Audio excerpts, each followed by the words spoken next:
안녕하세요. 승부TV입니다. 일주일의 휴식기를 거쳐 오늘부터 토토가 발매되죠. 오늘 승부TV에서는 농구 5게임을 준비했습니다. 여러분 모두 좋은 기운을 충분히 충전하셨을 것이라는 생각이며 이를 바탕으로 좋은 결과가 있으시길 기대하겠습니다.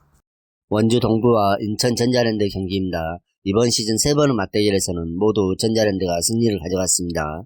만 3번 다 완전체가 아닌 원주 동부를 상대했고 이번에야 비로소 완전체로 돌아온 원주 동부를 상대하게 됐죠. 도경민의 컨디션이 100%는 아니라는 생각이지만 그래도 윤호형이 돌아온 만큼 연승의 흐름을 이어내고 있는 원주 동부를 오늘 경기에서만큼은 전자랜드가 상대하기에 다소 이전처럼 쉽지는 않게 흘러갈 것이라는 생각입니다. 윤호영이 합류하면서 높이 싸움에서 확실하게 우위를 점하게 된 원주 동부는 직전 경기에서 오리온을 92대 90으로 잡아내면서 연승을 이어갈 수 있었죠. 도경민의 감각적인 레이업 슛으로 승리할 수 있었습니다.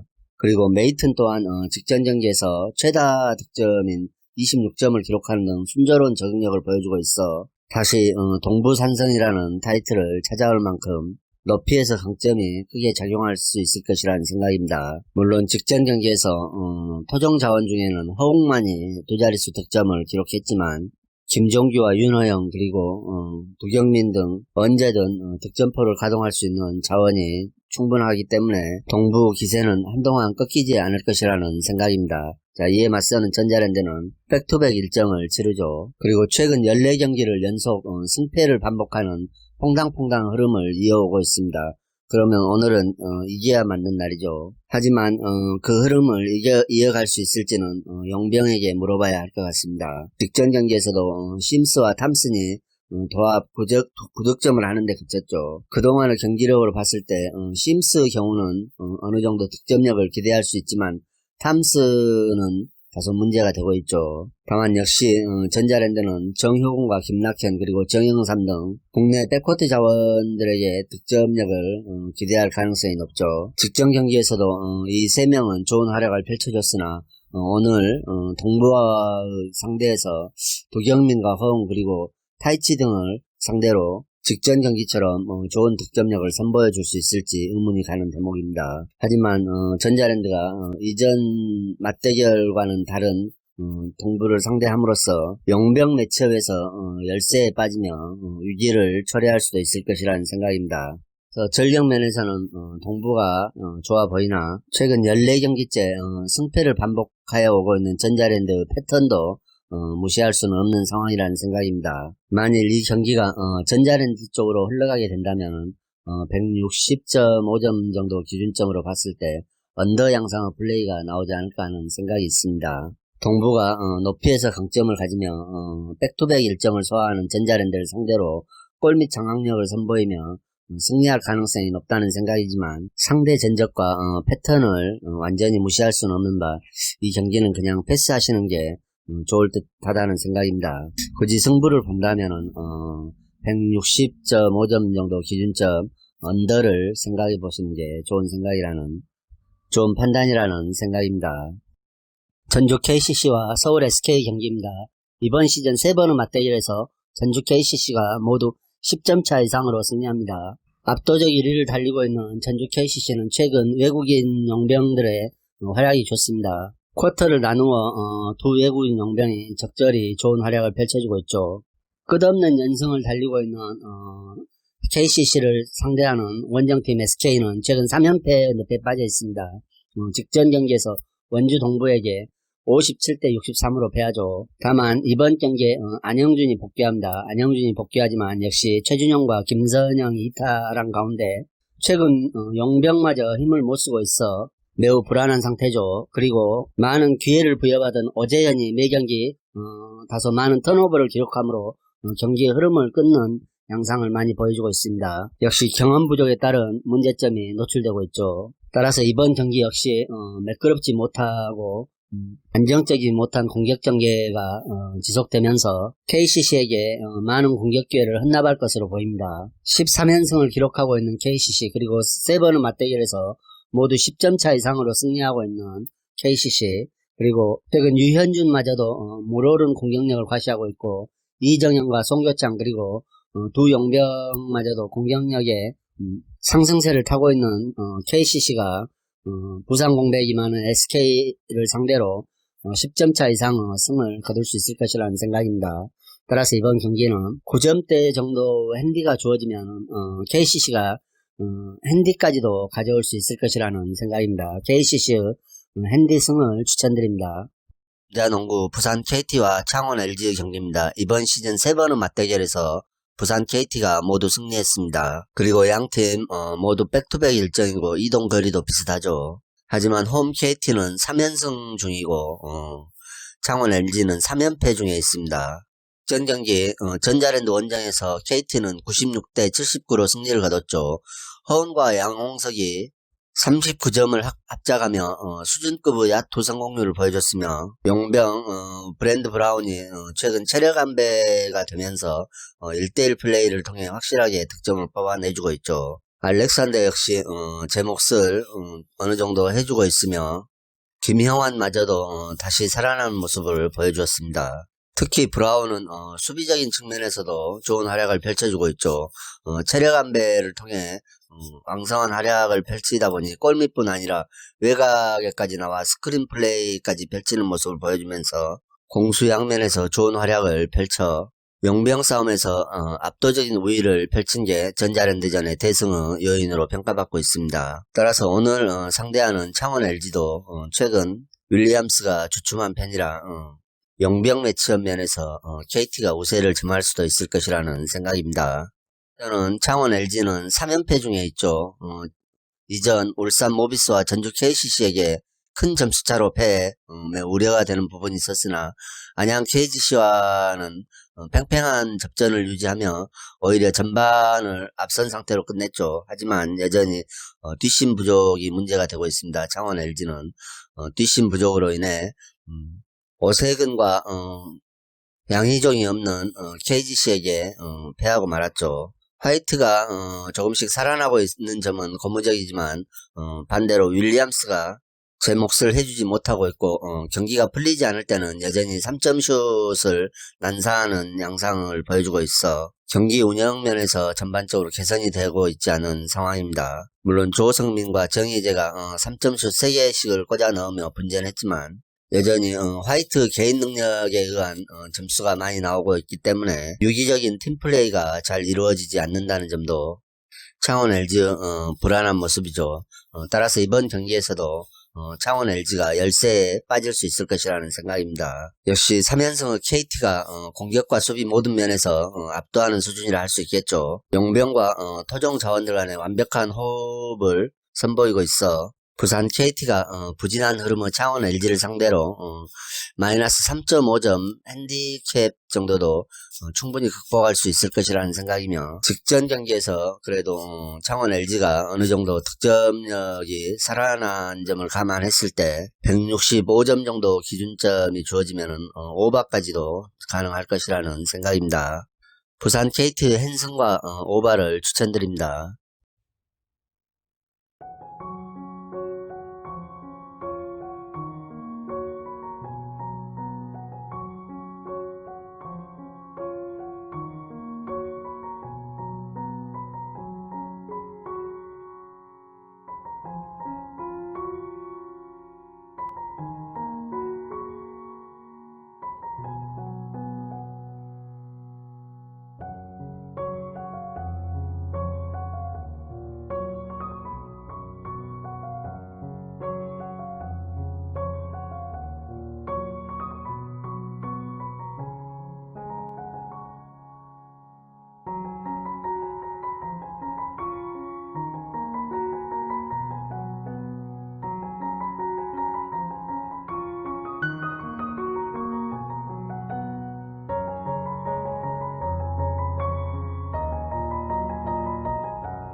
울산 모비스와 고양 오리온의 경기입니다. 모비스 기세가 좋죠.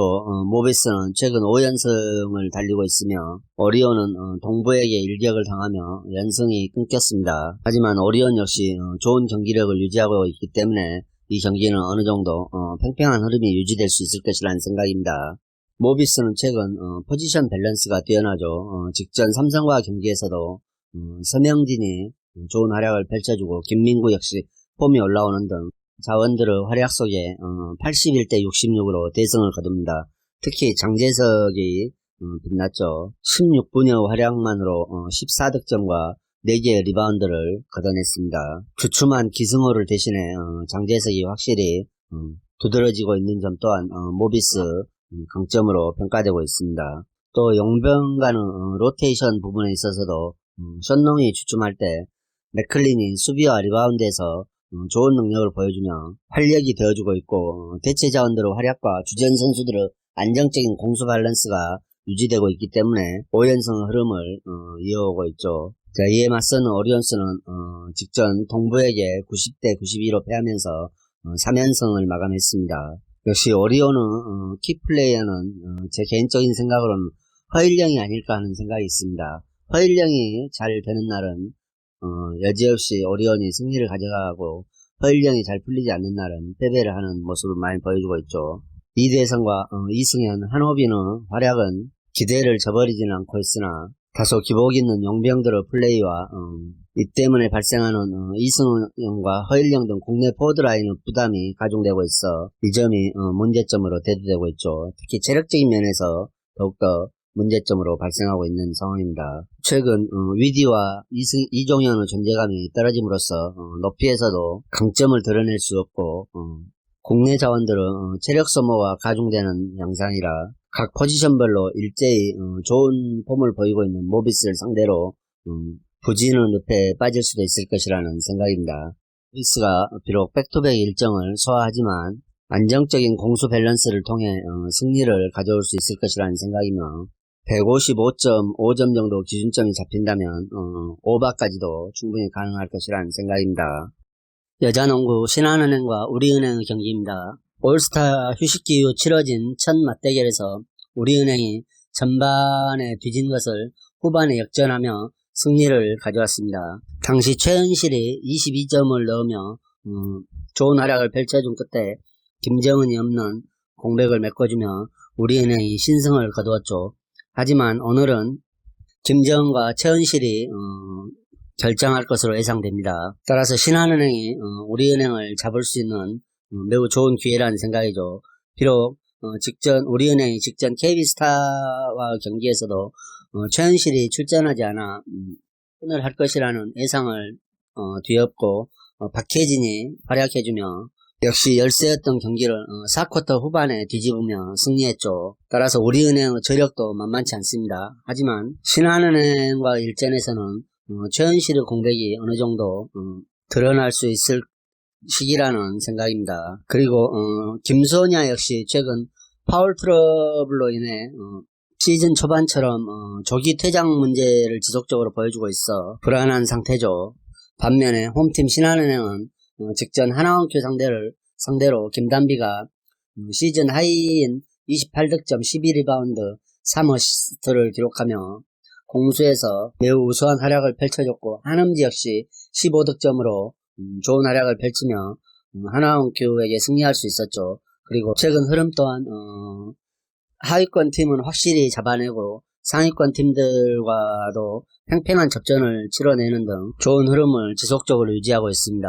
우리은행과 첫 맞대결, 직전 맞대결을 생각해보면 1쿼터에만 3점슛을 7개나 넣는 화끈한 외곽 득점을 통해 전반전에는 우위를 가져갔죠. 하지만 후반에 인사이드에서 경쟁력 부족으로 역전패를 허용했습니다. 특히 최은실이 두각을 나타내며 신한은행에게 역전패를 안겨줬습니다. 그 최은실이 오늘 경기에는 없죠. 따라서 우리은행은 인사이드에서 득점원이 부족한 상태이고 신한은행의 득점력은 최근 물이 올라있는 상태라고 볼 수 있겠습니다. 그리고 역시 높이에서도 김정은과 최은실이 없는 우리은행을 상대로 밀리지 않는 상황이죠. 따라서 이번 경기만큼은 신한은행이 훨씬 더 다양한 공격 옵션을 보유하고 있다는 생각입니다. 이를 통해 신한은행이 공격력에서 강점을 가지고 어느 정도 팽팽한 승부를 치룰 수 있을 것이라는 생각입니다.